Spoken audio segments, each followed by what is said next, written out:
Everyone Auto Adventure here. So we are at the National Transportation Museum in St. Louis, Missouri. And, well, just behind me there's a G-scale model railroad. G-scale means garden scale. And then my favorite Rock Island locomotive behind my mother.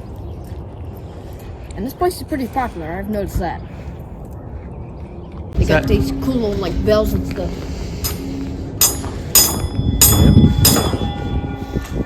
Then they got this whistle. Nice.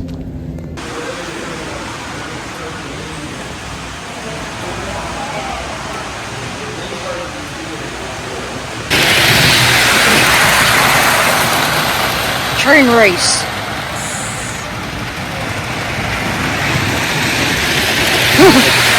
Check this out. This is a Boston and Providence passenger car. And it's basically an old style Western buggy. Nope, it says the Boston and Providence passenger car is the earliest known American railroad passenger car. This coach was designed by John Leitner and built for the Boston and Providence Railroad in Roxbury, Massachusetts between 1834 and 1836. It's a rail car. Yeah, I know. Pretty cool, and then you got that futuristic looking thing.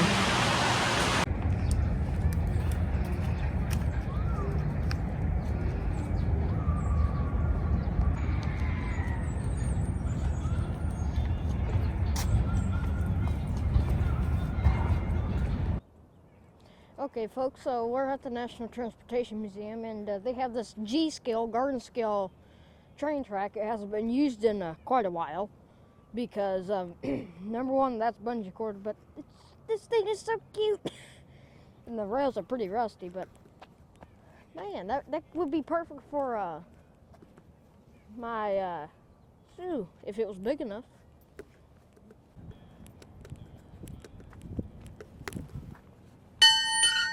All aboard the choo-choo! Or I said.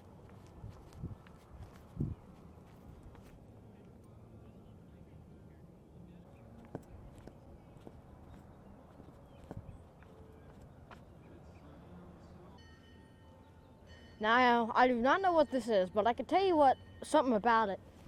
It was built by General Electric, which is what builds GE, EMD, or whatever AC-44CW is. Pretty common engine out there on the Union Pacific and stuff. Okay. There's a thing right there that talks about it. Oh. There's a Panama Canal Company. So it's not even well, it is a train, but it was used for the Panama Canal. To, like, where the ships go through. Yes. So this is a Burlington Northern train caboose. Cascade green with the yellow. And I immediately knew it was Burlington Northern by the green with the yellow. Burlington Northern merged with the Santa Fe in 98, I believe.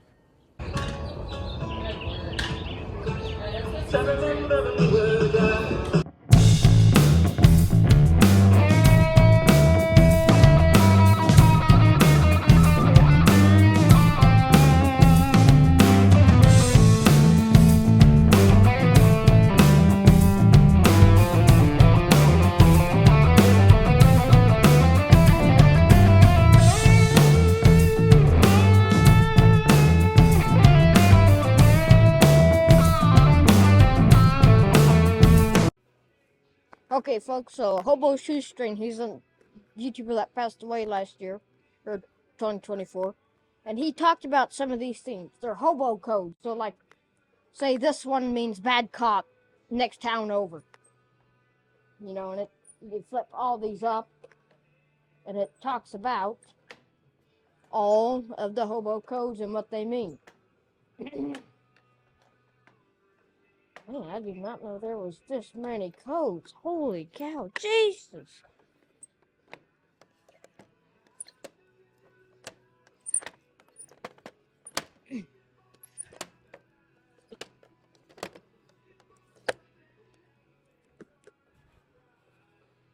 That's a lot. I just need to find the right key. So, make sure, I got a few rules here, okay? Try not to touch too many things, okay? These are all historic rail cars. Every car you're going to, like I said, it's more than 100 years old. The oldest one was from 1923. Try not to sit on any old furniture. And for this one, this car only, though, stay on the green carpet. Green carpet is the clean carpet. Blue carpet, not so clean, okay? So come on in.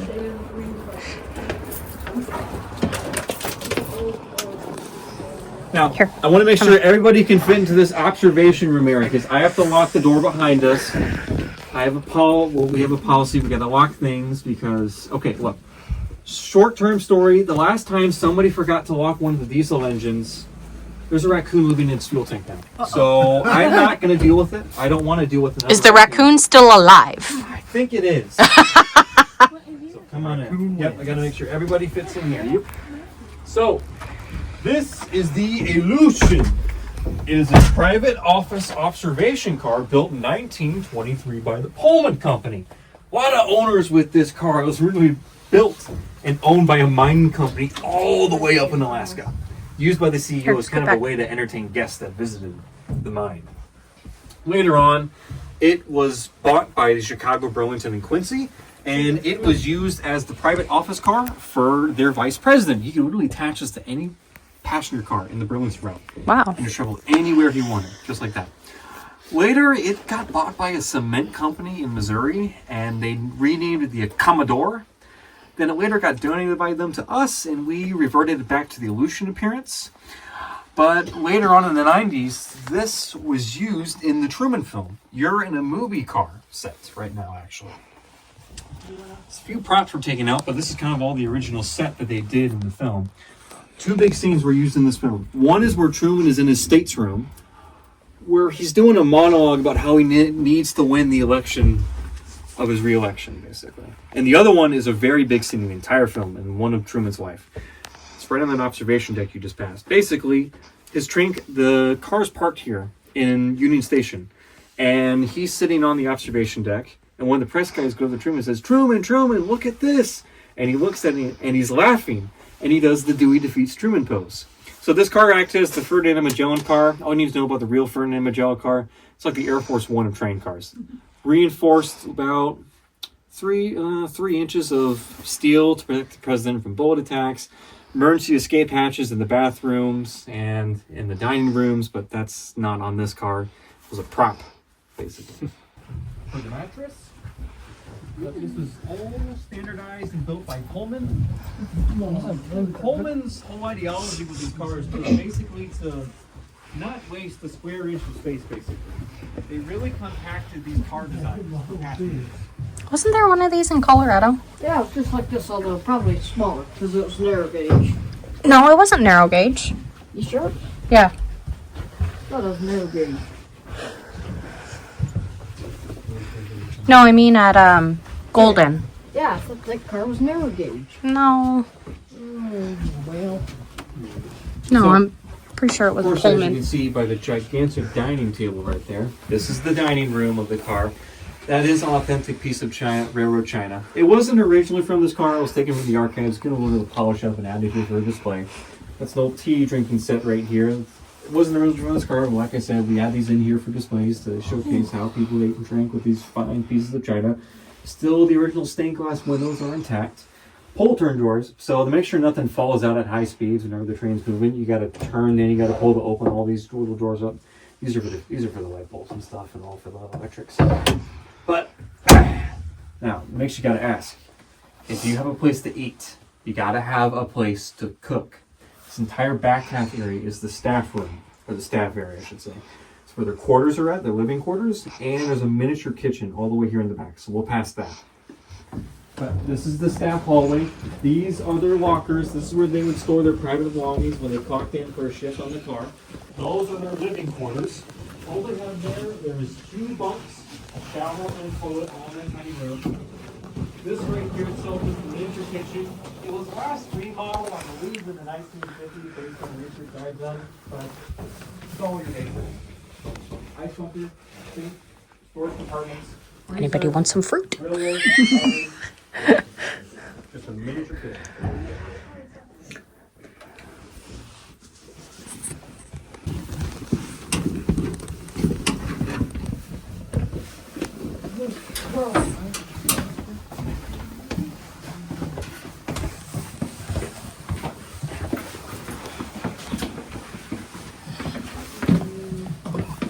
Okay, so can everybody hear me? Yes. Okay, good. So this next car you're going to go through is basically the entire opposite of what you just went through. The Illusion is more of a rich man's type of car. It's privacy for literally CEOs and vice presidents. Meanwhile, this next car you're going to go through is more of a commoner class. It was meant for people like us. This is the St. Caravan. It is a Pullman heavyweight sleeper type of coach. I will admit it's not the best cleaned because it was never used in the Hollywood film industry or anything like that. So pardon the dust. But we're going to walk through it, okay?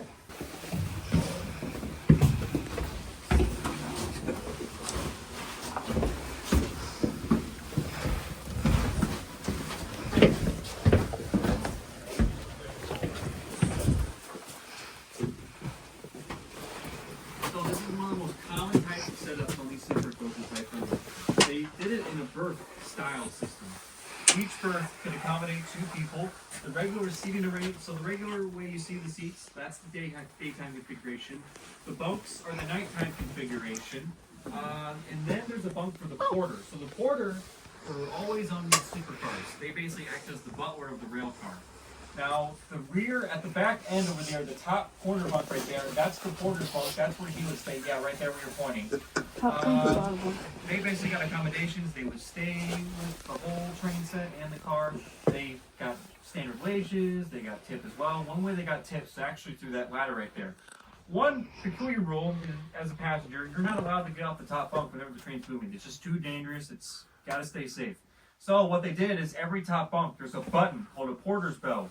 You would press it and make a sound in the porter's bunk going ding, ding, ding. Porter would get notified. He'd grab the porter's ladder. He'd sit you down, and that's sometimes how they got tipped. There's a lot of history with porters, a lot of black history with porters. 95% of all porters, based on my research, were black men. It was one of the most well-paying jobs a black man could get in the late 1800s, early 1900s. Because, like I said, they could get wages as well. They could get tips. But also a lot of labor history with them. Because, if you don't know, the first ever black labor union to earn an American Federation of Labor charter was led by a group of black porters called the Brotherhood of Sleeping Car Porters. And they will be led by future civil rights activist A. Randolph Hearst. So there's a lot of history with these porters in Pullman. I know, sometimes they get really hot in here, so that's when we took a fan and we added it in here.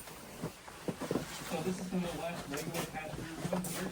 Colonel Garvey, basically. So later on, when women gained more rights in government, these changed to more universal lounges after women gained more voting rights after the Women's Voting Rights Act of 1919.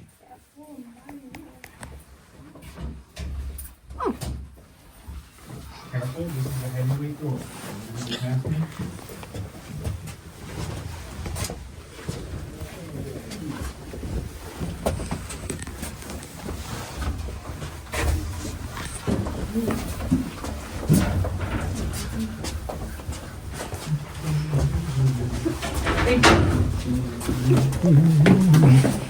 You the last one? Yep.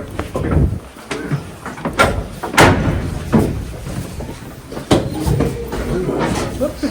So I will admit, this car is a lot less private. This car is always open to the public because of its condition, but it's still one of our older cars. This is a 1924 commuter coach built by American Car and Foundry for the Missouri Pacific Railroad. What's peculiar, it's got a lot of history with this museum complex. This was put on a service called the Pacific Eagle. It was the last ever commuter service in St. Louis. It ran from St. Louis to Pacific, Missouri. We're passed right next to Eureka, where 65 St. Louis is. And one of its stops was a little area called Barrett's, Missouri. Barrett's, Missouri was this museum area where the museum is now, before it was later incorporated into Kirkwood, Missouri. So literally one of its station stops was right here, South Compton. These cars were very personal because of the same people traveling the same times of day. St. Louis had a bigger population over 100 years ago. over 100 years ago, 800,000 people. Today, it's around 250,000 with the U.S. Census in 2020, I believe. Maybe 300,000. So there were parties held in these cars. For example, there's a party held in one of these commuter coaches from the Post-Dispatch photo right there. That's an actual photo of the whole some of the train set on the Pacific Eagle traveling over one of the highways. These are all switcher seats, so they can be rearranged depending on seating order if you like. You don't have to turn the car around or anything. And then the little tiny rooms on each end, they're just the MCAT bathrooms. They're very terrible in terms of quality because they're smaller than Aero bathrooms even today. So, yeah, not good. But it's our oldest commuter coach we have here that we use.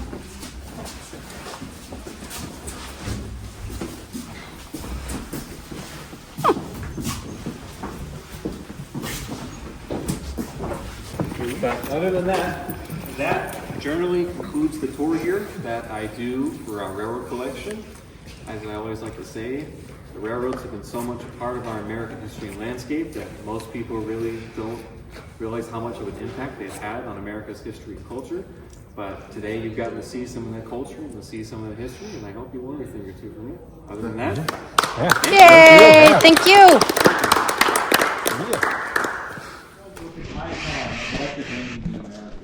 These things ran for over 50 years with different railroads because of how iconic and reliable they are. As a streamlined body done by designer Raymond Lowe. But you can really see all the logos. Okay, you ready? Yeah. Pennsylvania, Yep. Amtrak, Penn Central. Yep. Yep. Slap her on there. It's kind of like semi-trailers. Yeah, they'll Kind just of. slap it on there. Yep. Boom, Yeah. boom, boom. Yeah, didn't they pick these out of service because the frames are cracking the Wow. Something like that, plus they were getting old. Yeah. And what's also peculiar is that we are the only surviving P5 electric engine. Wow. The GG1s were really built to take over from these engines. This is the only one left, and it was the prototype. It's not in good shape. Originally they were passenger service, but then they were re-geared for freight services. Kind of an odd bunch. These are the two Purdue engines I was talking about. So, Wow. Well, they're bigger than I thought, the way you were talking about. Yeah. Well, they have their own old-fashioned steam collection. Yeah, I know. They're not in good shape. But you can tell they're old because one thing they did to try and work on even tighter curves, they made the inner driving wheels flangeless. So this inner driver does not have flanges. It can really move all the track like that. Oh, that's just. So it's like that one guy who was trying to make his own little rail car and he kept sliding off. Oh, that he's seen a Yeah. YouTube video of somebody. He was trying to get across a bridge. Huh. His goal was to make his own feeder car out of like a Yeah. little, K truck. Or Yeah. whatever. He did it. I mean, it definitely took him a long time, So but this is the MKT engine I was talking about. So this is KD311. oh, Katie scrapped all their steamers except for this one because it's a very peculiar thing. So in the 40s, they were celebrating the anniversary of how they won the West. They were the first ever railroad to build in Indian Territory. Now it's called Oklahoma. And what they did, they took one of their older engines, they took 311, and they backdated it to look like an even older engine, and it hauled a little miniature train set called the Katy Flyer. And you want to know what's even more crazier? Yeah. It's still attached to the Katy Flyer. Every red car behind 311, that's the Katy Flyer. We have a whole train set in here. Look on the side. We Yeah. have the box car, we have the passenger car, we have the caboose, we have the red flat car. This was literally the whole train set. It was on display in Union Station. We had it displayed here in Lowell. Then when Katie was scrapping steam, we just bought the whole train.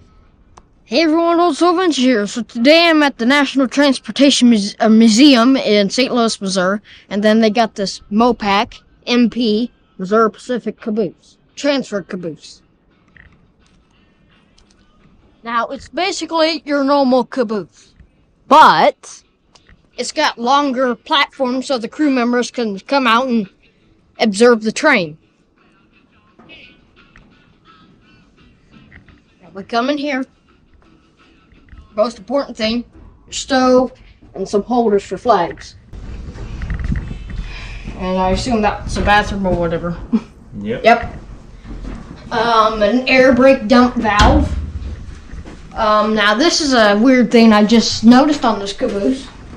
It's got seat belts. And now this one is your bay window caboose. Although I can't see anything. And why does it have a bay window? This is a lot safer instead of climbing up the traditional cupola caboose. The reason why is because slack action bam, it can knock a true crew member down and break his arm or something. And this one, you know, you go, what bam! Didn't give you that time slack action. And then you sit down. Yep. And tunnels and tall freight cars too. Yep, you could see better out of the sides compared to up top because of how big cars were getting. Yeah. And then you have like a desk for paperwork, a sink, Yep. breaker. Yeah, that's about it. Donations, if you're here, if you would like to help them preserve stuff and bring new stuff in. I hear just. I donated. Well, Every penny helps. give them all your cents. Well, that wasn't even all my cents. Oh yeah, and now you have your handbrake wheel. This time you release the handbrake, so you can tie it. Pretty cool. And this, It's also a handbrake wheel. Same concept. This is a different. but this is a different. This is the cupola caboose. Now this is your bigger road caboose instead of that one. This one goes from mile to mile at 60 miles an hour depending on the It's not train. just in the yard, right? Now this is your conductor's desk right here. Get your armrest, get all the paperwork and keep track on your train. A dining area to eat. Susan, these are, yeah, closet. This is closet. Coal-fired stove, sink. I would assume that's your commode, your cupola, and your bunks or berths or whatever. So each total of 3 bunks, breaker box, seat, door. Yep. Now this is a. And what is this? Now this, I believe this. This is a Echo. tanker car. Yeah, this is a tanker car. Echo. Hello. Yeah. Wow. Yeah. Oh, that's really. Oh. Now this one, yeah, they cut it open so you can walk inside of this. This is where you load the entire tank car. Is from that and empty. And yeah, and some of these haul oil, citric acid, and ethanol. And then you come out the other end. Now you can, hold on, admire that thick steel. Yeah, you see how thick it is? Yeah. Then you have your handbrake wheel and a box car. And some old Burlington Northern equipment.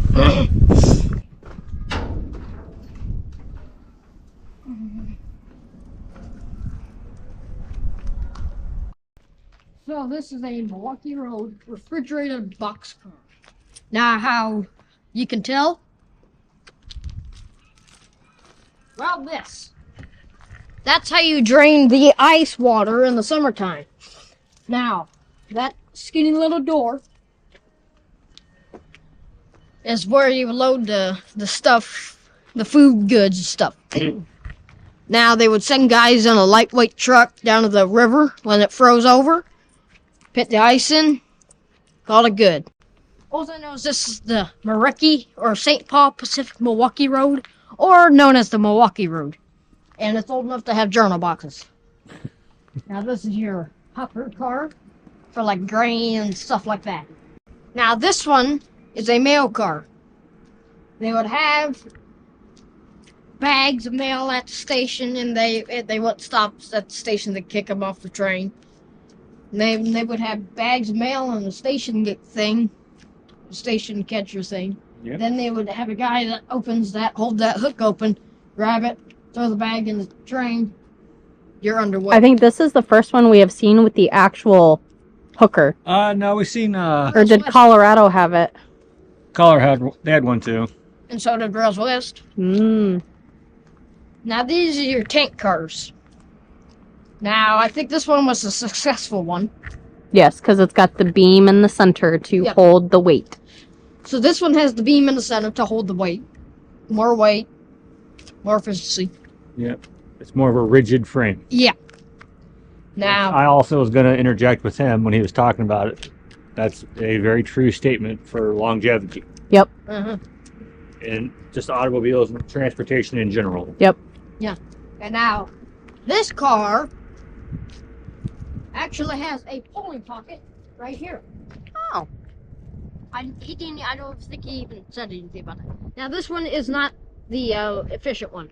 This one would wobble, and it would, sometimes the rivets would break and spill out the condiments or whatever it's hauling out. And why? I- He said because Because it of the doesn't frame. have the steel beam Yeah. to support the weight, Uh-huh.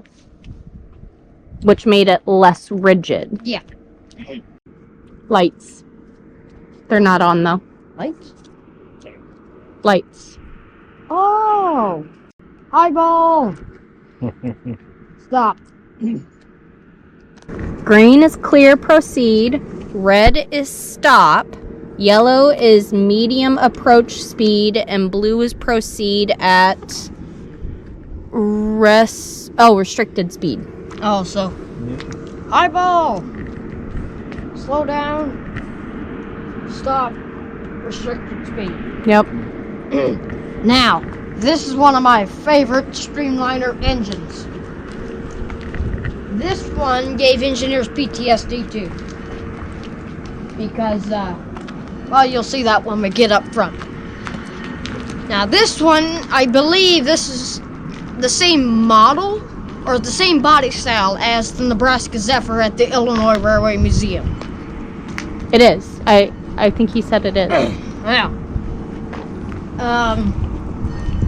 there's your cab. Now, this was built by the C&Q, Chicago, Burlington, and Quincy, also known as the Burlington Route. Yeah. Now, this is, I'm gonna say this even though I've said it 100 times, but just to be sure. This is your knuckle coupler instead of the old style Lincoln pin. They come together like this. That'll do stretch them, good stretch. This would be your air brake hose, maiden reservoir or whatever, but it's missing. Polling pocket and drawbar. What are polling pockets? So I'm gonna say this is a track, and this yard goat dog switch engine doesn't have the time to switch. They would take poles and then put it in those pockets and then shove it back. So they could just put a big log in between on a separate track, another track right here. Yeah. They just shove a pole on that and Yeah. put it up on the other one's pocket, and they can just push it together as they back up with that one. Yep. So instead of having to go and switch track to move it, they can just push it along with them. Now this engine is your typical diesel locomotive. It's just supposed to work in yard service. So it's like a yard pup. Yeah.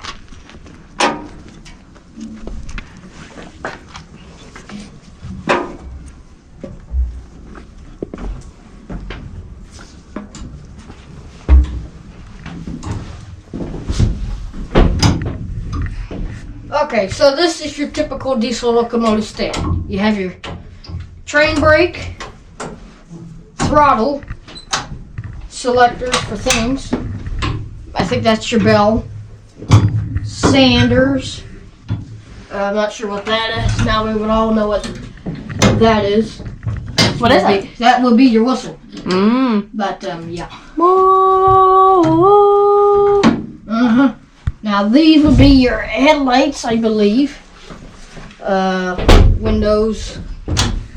And this was the first diesel electric? No, the more earlier versions are like that blue one. But, yeah.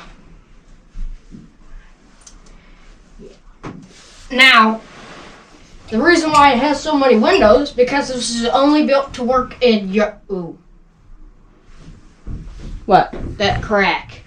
That's fine. Anywho, so this was only supposed to work in yard service. That's why it's got this window, and this window. Now, sometimes you would see him running what's called short hood forward or whatever. Sometimes you'd see him running this way. Normally, you would see him running this way. But, someone stole the reverser or it's missing. So you can't really throttle up the engine. So what I assume what they would have had is they would have had the whistle cord attached to here, so you can blow the whistle. Because I mean it was a push-in valve whistle. Valve there, chain there, and then. Are you ready to get out? No, not yet. Now this is your handbrake.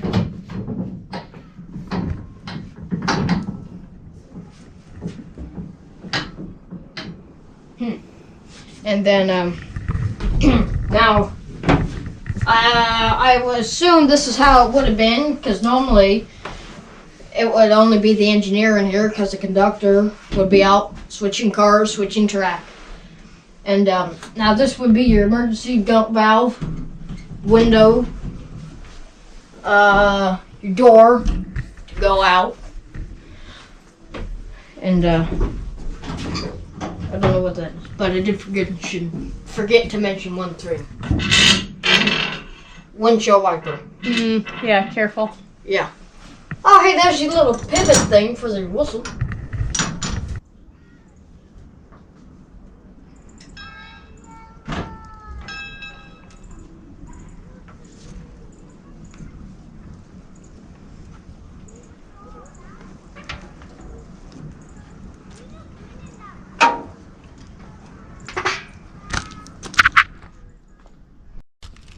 Well, yeah. I'm saying put the barcode in the video. You know what I mean? And then pause it. I don't know if that worked. Probably would, wouldn't it?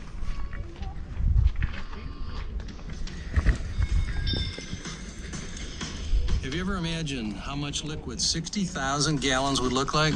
Let's try this experiment. Take your favorite beverage, be it milk, coffee, tea, or beer, and then we'll fill a tank car with that beverage. Now you're going to drink 1 gallon of this beverage per day, starting with the day you were born, until you have consumed the entire amount. Before you drink your last gallon, you'd be over 164 years old. Now let's talk about tank cars.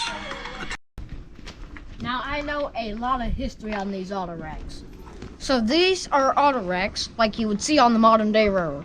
Only it looks different. Why is it open?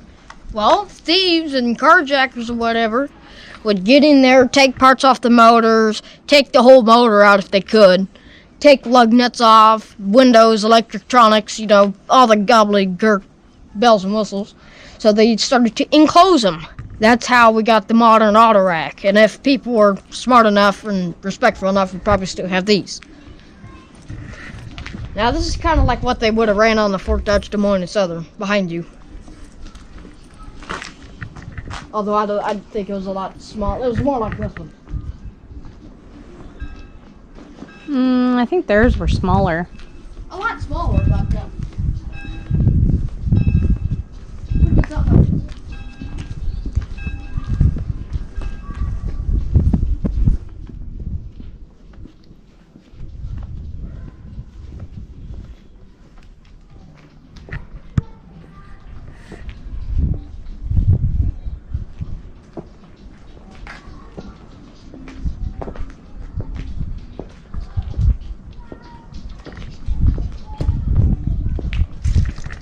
okay, folks, so this is a semi-trailer hauler, as I like to call them, because they haul semi-trailers on train cars. Now they've been hauling semi-trailers for a long time out here on the railroad. Now this used to be an old Missouri Pacific trailer, because I see the MP, and I can tell you it's old, because well, I don't think they build wheels like that on the modern day. Nope. Split wheel. Now these are where your wheels go. Air tank, and then this actually gets rid of a lot of weight instead of having just that. Yep. This gets rid of a lot of weight, which sometimes is good, especially if you're running on 2.2% Well, grade. then see how they got the adapter. Yeah. Now I'm gonna go. Hooks into the fifth wheel, it looks like. This is what you would raise these up with at loading docks for semis. And now this is what you would hook your truck up to, and that's Kingpin. yeah, kingpin. Now we're in my language. Yeah. Handbrake, top lever, and this box car, or Milk car. yeah, milk car.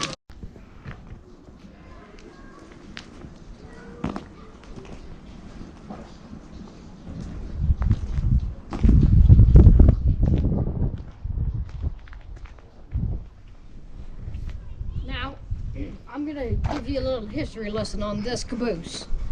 This originally was built for the Burlington Northern, and actually, if you pay attention enough, you can see some of the Burlington Northern logo coming through. And yeah, are you coming up? And then, coming here,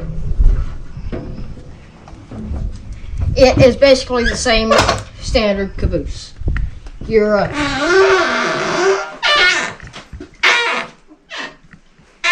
toilet, basically an RV style toilet. This would be a berth, which also known as a bed. That would be a window, but yeah. This is a conductor's desk. Coal-fired stove. I assume like a berth or whatever would have been here. Your sink, drinking water, whatever. Paper towel, flag holder. I'm not sure what that is. Some storage. Oh, okay. Cupola. Some more storage. Hi. And actually, how you know this is BN? It says BN. That's short for Burlington Northern. And then caboose. I mean, I got a duck. conductor seat. Yeah, you do. And then you always want to go down backwards, just like did this. It wrong. Well, Anyway. well, what? So this train car will hold its degree, and it would only go down by 1 degree. So very efficient. Yeah. This one hauls milk. I thought cows did that. No. I mean, they do milk, but. So, this is your milk door. Hello. Echo.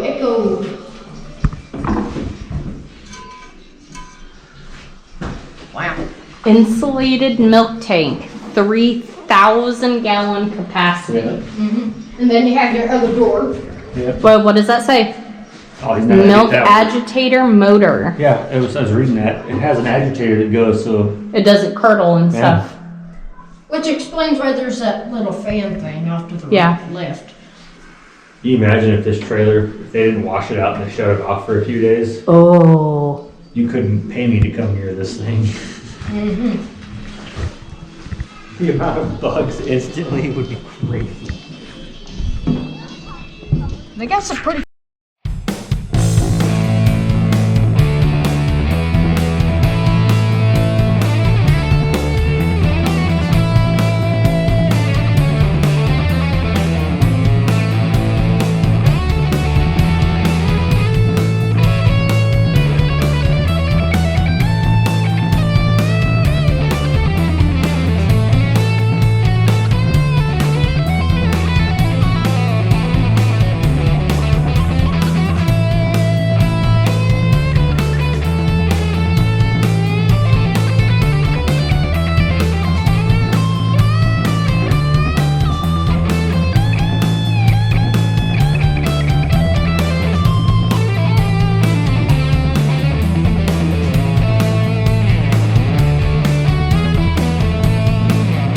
So this crossing here actually rains.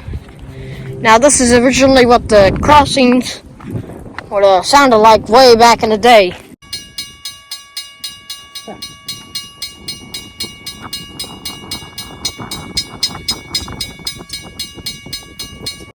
Okay, folks, so this is an SD45.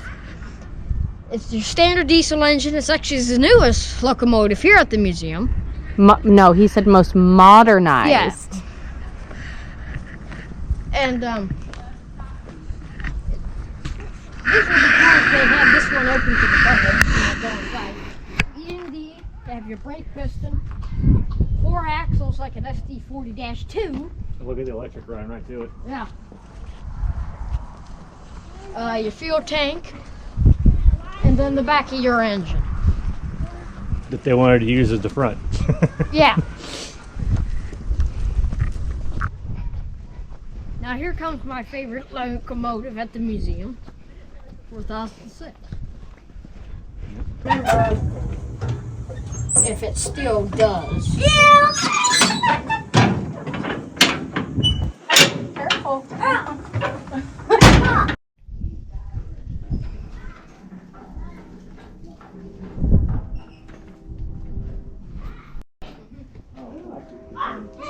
They're spinning whatever that is. That's a universal joint. Yeah, I don't know. It's not hooked up to the shaft. Okay, folks, so this is a 4884 type of wheel arrangement. It says it right there on the cab, which is also another locomotive, 484 or 4. 844. Yeah, 844. That means this has 8 drivers. Yes, these are your drivers. Now, during depot days, Ed told me this is the most efficient way to stop a steam engine. Now this is 4-inch diameter, so you can grease this one, I believe that's a grease fork too, that one, and you use red grease too. And why? Well, Why is this the best way to stop it for greasing? I don't remember that part. Because if you don't, then this could be in the way of this and yeah, this. yeah. Yep. This is just easier to get to them more efficiently. Yep. Now this is your drivers. This is your valve gear. Now this is your forward, reverse, all the mechanical stuff. Now I don't remember what these are, but let's focus real quick off to the. Well, hey, before you go to that, what is significant about this? This is a steam engine. It is a big boy. Yes, big boy steam engine. They made how many? 25, and this was One of 8 built. That remaining. yeah, remaining. And This is number what out of the 8 that we have seen? 4006. No, the number How many? 5 out of 8 Oh. remaining that we have seen. We've seen 5 big boys out of 8 remaining. Yes. So this is Union Pacific 6944. Now it has this F right here for front. Or forward. Now they got it blocked off, but these are no longer vertical. They're actually at an angle nowadays because they don't want you running on the engine like that anymore. Oh, it's got a belt. Got it.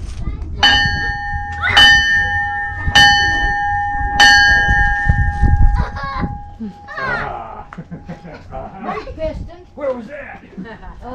How you do it? EMD. Axle track. Oh yeah, there it is.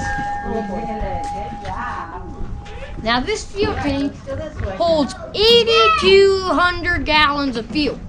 And it burns how many gallons of fuel in a minute? 3 gallons of diesel just idling.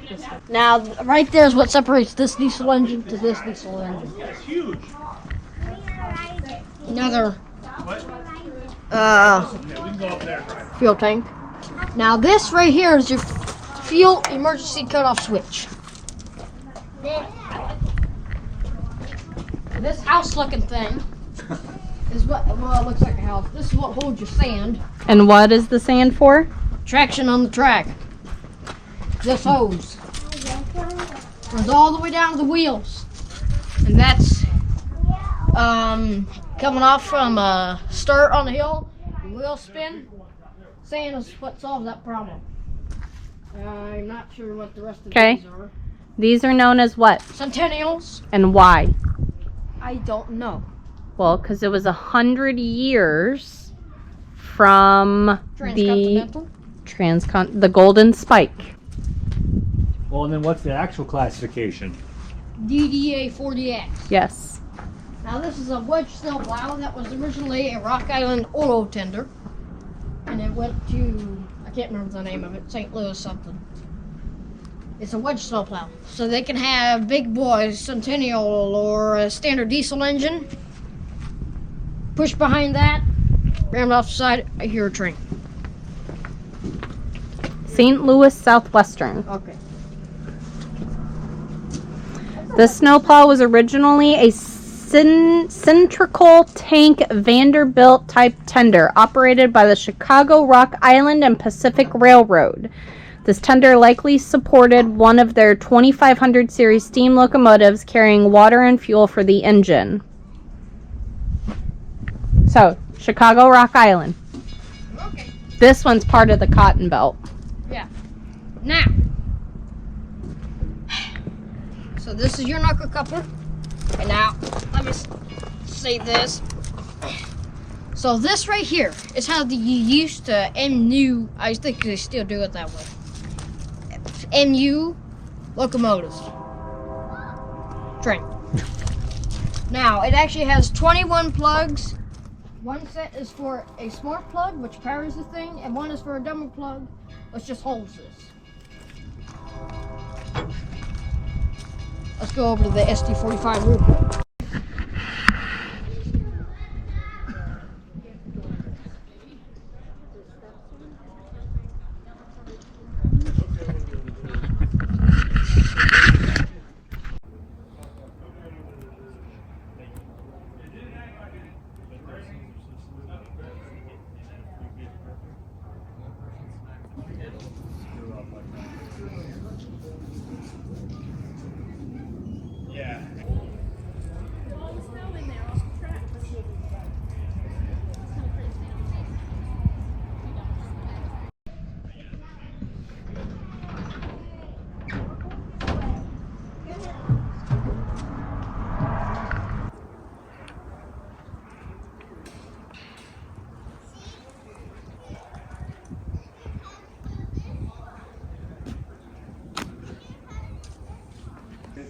Okay, folks, so we're in the cab of the 4006. This is your AKC valve, your LRU basically.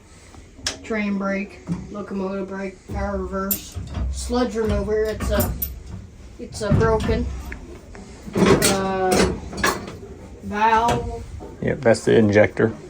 This is your throttle. Nice. Now this is connected to a bell, but that will be your whistle. Huh. So you toot. Oh yeah. It even says so right here. Open your throttle up.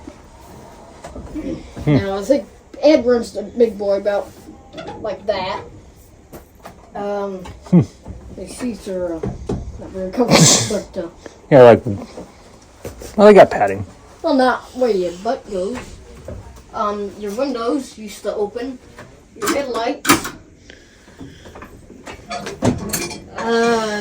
Firebox. Now this is the fireman's slide. Windows also don't open on here. This is moves a connecting valve outside. Yep, it goes all the way to the front. You have your air conditioning. Yep.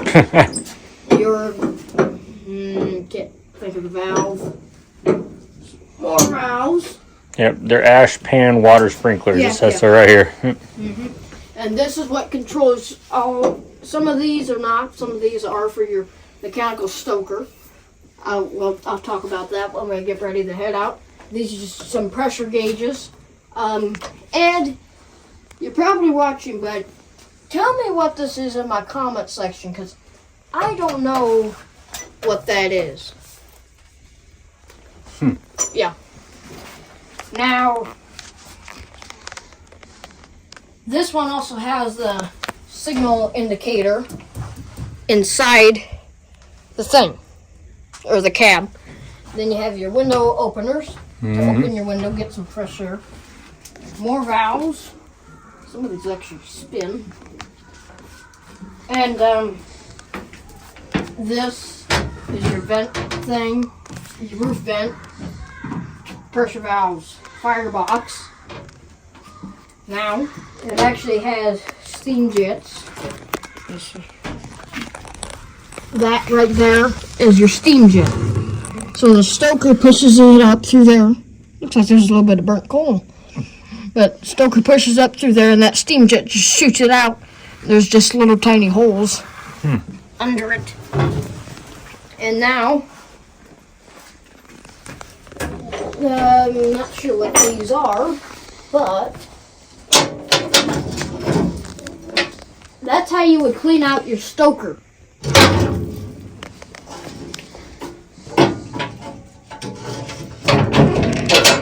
Then these ones are welded shut. What about this one? That one's also welded shut. Yep. And then windows all, say there's a deer on the track. And then your engine brake. Yep, independent. And then your stoker back here.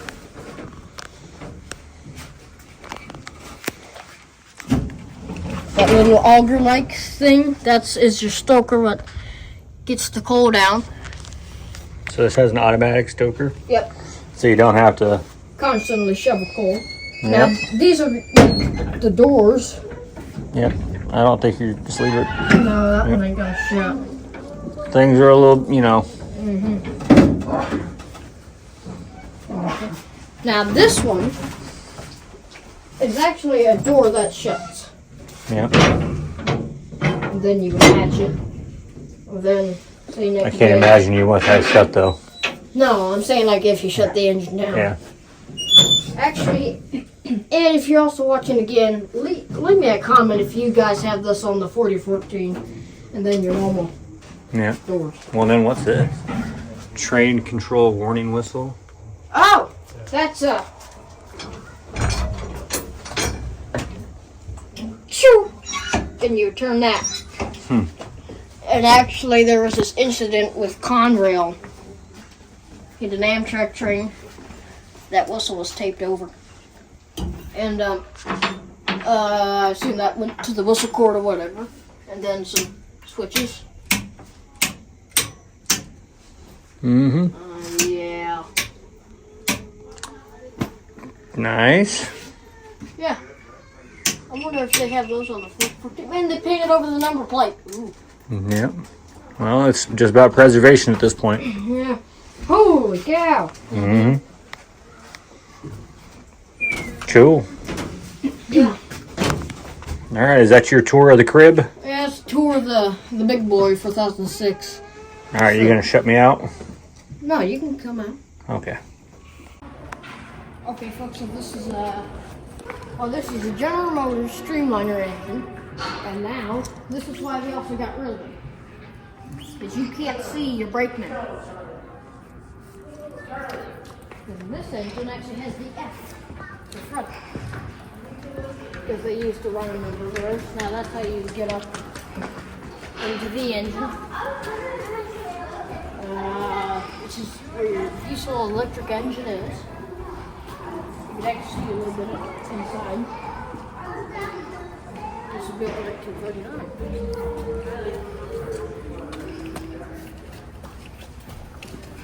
Now some of them actually had a whole unit, a gas turbine unit at the back.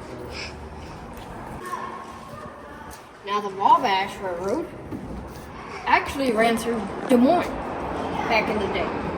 So this is it is a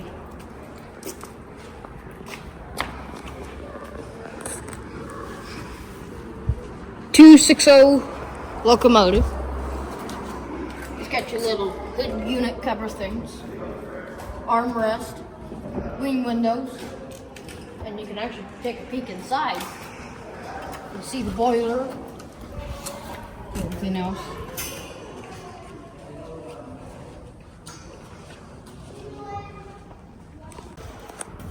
Now the whole reason why they had that little tarp cover thing at the back, so in the winter time, it would stay a little warm in there with the windows open, even though it would probably stay warm in there with the can thing. Hold on here.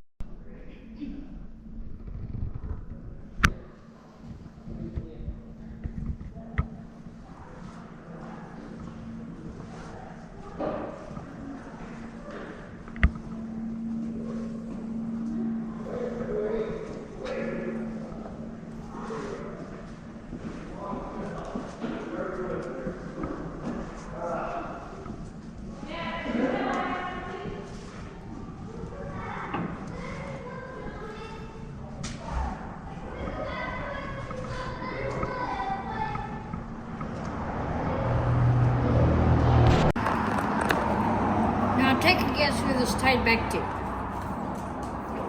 John Deere. How? Because this was John Deere or H something. Charles H., Charles H. son of the tractor giant John Deere. So this has ties back to. Iowa. Now, this locomotive is not from Iowa. No. But pretty cool.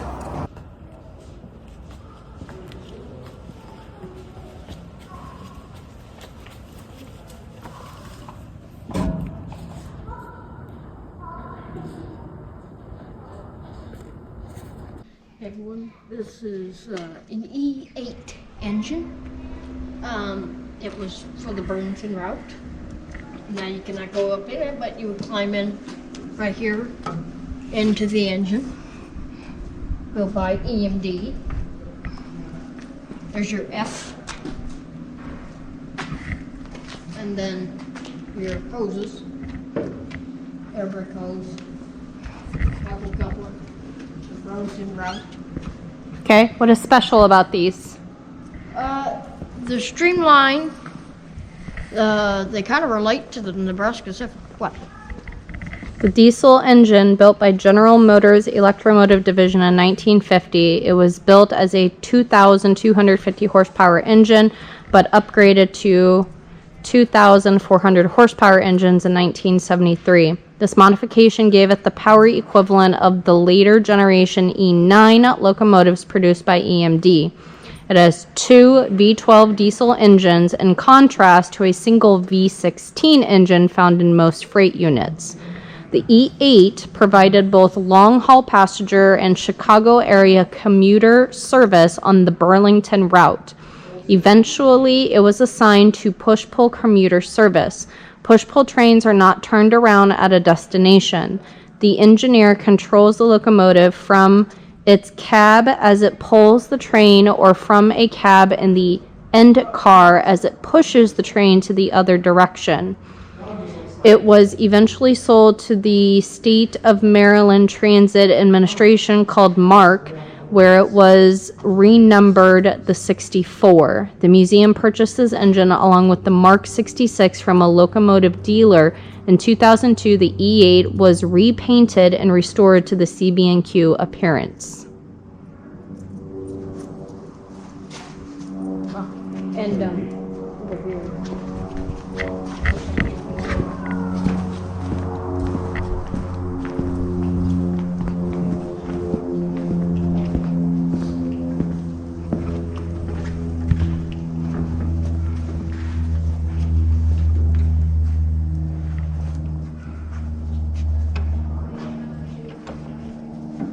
So now I'm on the back of a passenger car.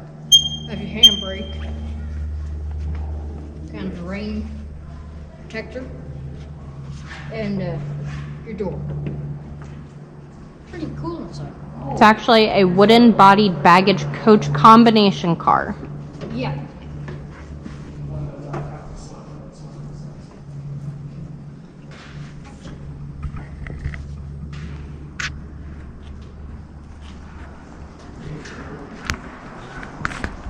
Okay, folks, so this is why the caboose is took out of service and in service in the first place. So this right here is called a journal box. And it has oil that sits down there. And then this is a polished journal. And it has a pad that sits in the back of oil. And it picks it up and wicks it all around there. And if it was dry or not maintained well, it would catch fire. And that's what the caboose is for. And now we have... You can stop. But now we have more modern bearings like this. This is what you see on modern freight cars and locomotives. So, there's a fact for you.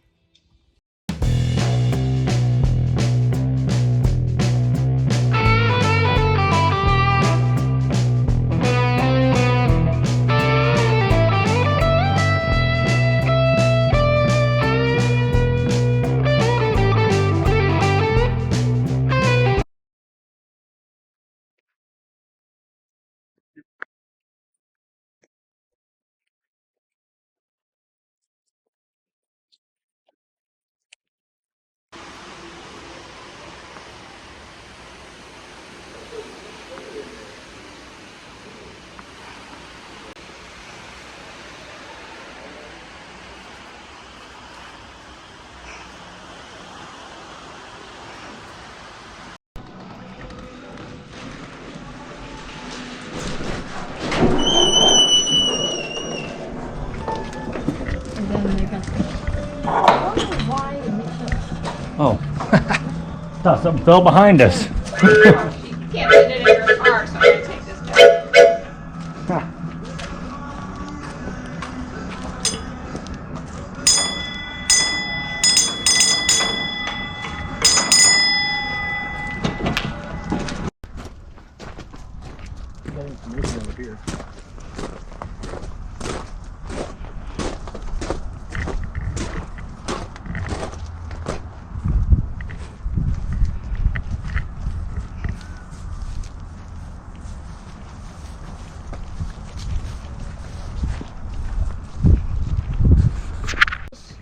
engines that I have seen is number 3. Looks like it belongs on the movie Cars. I think they had a set like this on the movie Rock Island. The cab door.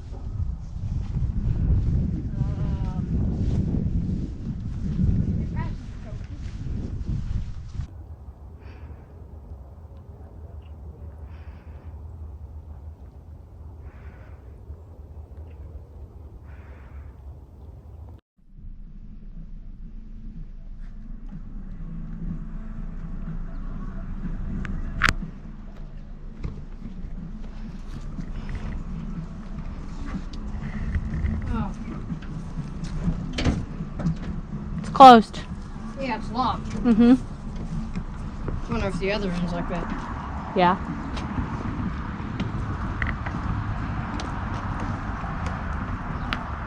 This was the 68th of the 70 cabooses built by the railroad between 1945 and 1952 in Decatur, Illinois.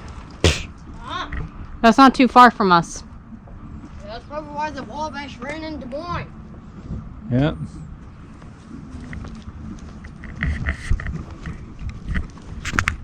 Hey everyone, so this is the end. I had a great time here at the National Transportation Museum. Come check it out. They got this beautiful Mack Semi. They got a lot of trains. They got a Wabash caboose, the 6944, I believe it is. Big Boy 4006. Great tour guide too. Just a lot of history out here at the National Transportation Museum. And they even got a G scale on the railroad and automotive. Don't forget to like, subscribe, share, watch more of my videos, helps the channel out.